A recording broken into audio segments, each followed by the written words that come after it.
नमस्ते बच्चों, आज की वीडियो में हम करेंगे एक्सरसाइज 8.1 का क्वेश्चन नंबर 4। तो देखो क्या बोल रहा है। Given 15 cot a equals to 8 find sine a and sec a। क्या कह रहा है, हमारे पास गिवन वैल्यू जो है वो क्या है, 15 cot a इक्वल्स टू 8 है। ठीक है, तो इसका मतलब क्या है, हमें यहाँ से cot की वैल्यू निकालनी है ना। cot a की वैल्यू क्या होगी, तो 15 इधर मल्टीप्लाई हो रहा है तो इधर जाके क्या हो जाएगा, डिवाइड हो जाएगा। तो हमारे पास क्या आ जाएगी, cot a की वैल्यू आ जाएगी। ठीक है, फिर वहां से क्या करना है, हमें साइन ए की और सेक ए की वैल्यू निकालनी है। ठीक है, अब एंगल सेम ही है, ये भी ए एंगल है और ये भी सारे ए एंगल ही है। तो ठीक है, कोई भी दिक्कत नहीं आने वाली, बहुत आसानी से क्वेश्चन हो जाएगा। ठीक है, तो चलिए स्टार्ट करते हैं इसको करना। थर्ड क्वेश्चन की तरह ही है, जैसे थर्ड क्वेश्चन में एक ही एंगल पे सारी रेशियोज निकाली थी, इसमें भी क्या करना है, हमें एक ही एंगल पे सारी रेशियोज निकालनी है। तो चलो बहुत ईजी है, चलिए देखते कैसे करेंगे। हमारे पास ये है ट्रायंगल। ठीक है, तो इसमें उसने ए एंगल बोला तो मैं इसको ए सपोज कर रही हूँ। आप इसको भी ले सकते हो, किसी को भी ले सकते हो। ए एंगल ए होगा हमारा, उसके अपोजिट साइड क्या हो जाएगी हमारी, परपेंडिकुलर, और उसके एडजेसेंट साइड क्या हो जाएगी, बेस। ठीक है, तो ये मैंने ए लिया है, ये बी हो गया और ये मेरा सी हो गया। बी पे हो गया मेरा राइट एंगल। ठीक है, तो अब नेक्स्ट काम जो मुझे करना है वो क्या करना है, जो मेरी गिवन स्टेटमेंट है, गिवन स्टेटमेंट क्या है, कॉट ए इक्वल्स टू मेरा कितना आ जाएगा, 15 इधर जाके डिवाइड हो जाएगा, है ना। तो क्या आ जाएगा, 8/15। ठीक है, कॉट ए की वैल्यू क्या आ गई, 8/15। अब हमें पता है कॉट क्या होता है, क्या होता है, अगर मैं देखूं परपेंडिकुलर बेस अपॉन हाइपोटेन्यूज। ठीक है, तो ये क्या था, tan था। अब कॉट क्या होगा, इसका अपोजिट, यानी कि क्या आ जाएगा, tan क्या होगा, इसका अपोजिट, यानी कि बेस अपॉन परपेंडिकुलर, है ना। तो बेस अपॉन परपेंडिकुलर। अब बेस अपॉन परपेंडिकुलर यानी कि बेस क्या है हमारा यहाँ पे, A B, A B upon perpendicular क्या हो जाएगा, बी सी। ठीक है, क्लियर है यहाँ तक। ए बी की वैल्यू क्या हो जाएगी, 8। ए बी की वैल्यू क्या हो गई, 8, क्या लूंगी, के लूंगी उसके साथ में। ऐसी बी सी की वैल्यू क्या हो जाएगी मेरी, 15 के। ठीक है, अब हाइपोटेन्यूज मेरी ये है और ये अभी हमें पता नहीं है, ये हमें निकालनी है।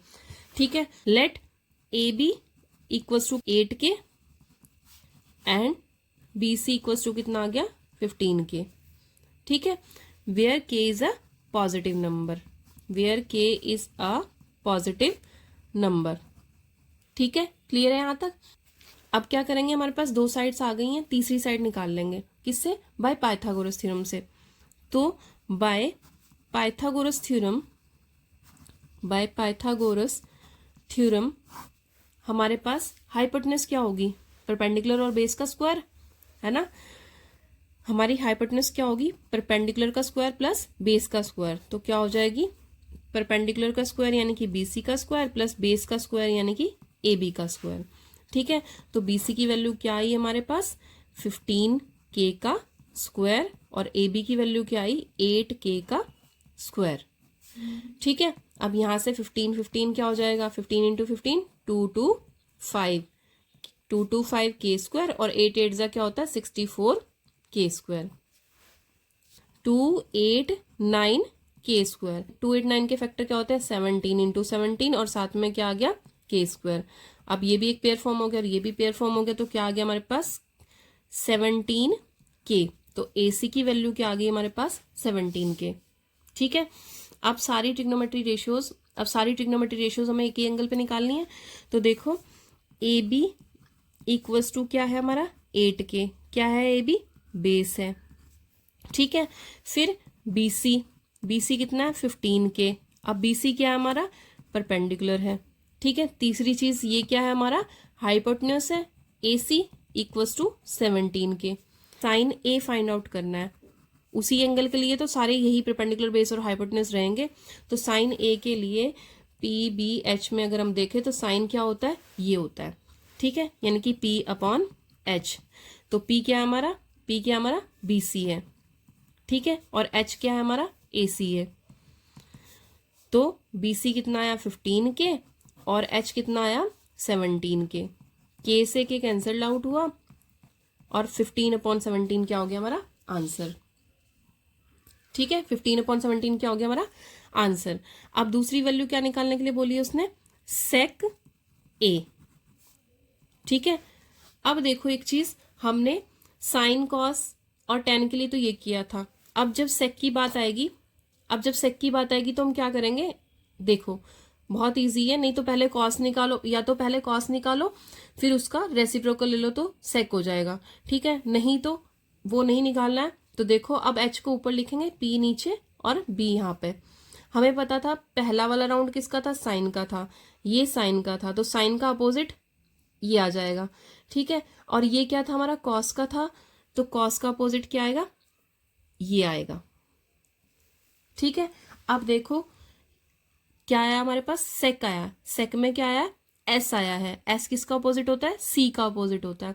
सी का अपोजिट यानी कि कॉस का अपोजिट, ठीक है। तो अब क्या लेंगे हम, कॉस का अपोजिट। कॉस का अपोजिट क्या होगा, एच अपॉन बी, ठीक है। कॉस का अपोजिट क्या होगा, एच अपॉन बी। अब एच हमारा क्या है यहाँ पे, ए सी, और बी हमारा क्या है यहाँ पे, ए बी। तो ए सी कितना आया 17 के, और ए बी कितना आया 8 के से के कैंसिल आउट हुआ, तो आंसर क्या आ गया हमारा 17/8, ठीक है। अब इसमें कोई दिक्कत तो नहीं है ना, ठीक है। अब ये देखो कि इन सब प्रॉब्लम से बचने के लिए अब आपका एग्जाम टाइम आ चुका है, बहुत कम टाइम रह गया एग्जाम आने में। तो इन सब प्रॉब्लम से बचने के लिए कि आपको कॉस सेक में दिक्कत ना हो, तो इंट्रो वीडियो में जो मैंने सिखाया था उसकी बहुत ज़्यादा प्रैक्टिस करनी है, ताकि आपको पेपर में कोई भी प्रॉब्लम ना आए, ठीक है। एग्जाम बहुत अच्छे से जाए आपका। तो देखो 2 ट्रिग्नोमेट्री रेशियोज उसने पूछी थी, दोनों हमने निकाल ली है, ठीक है। अब यहाँ तक आपको कोई भी प्रॉब्लम है तो आप पूछ सकते हैं, ठीक है। आज की वीडियो में इतना ही, मिलते हैं नेक्स्ट वीडियो में। की प्रैक्टिसिंग, अभ्यास करते रहिए। ओके, जय हिंद बच्चों।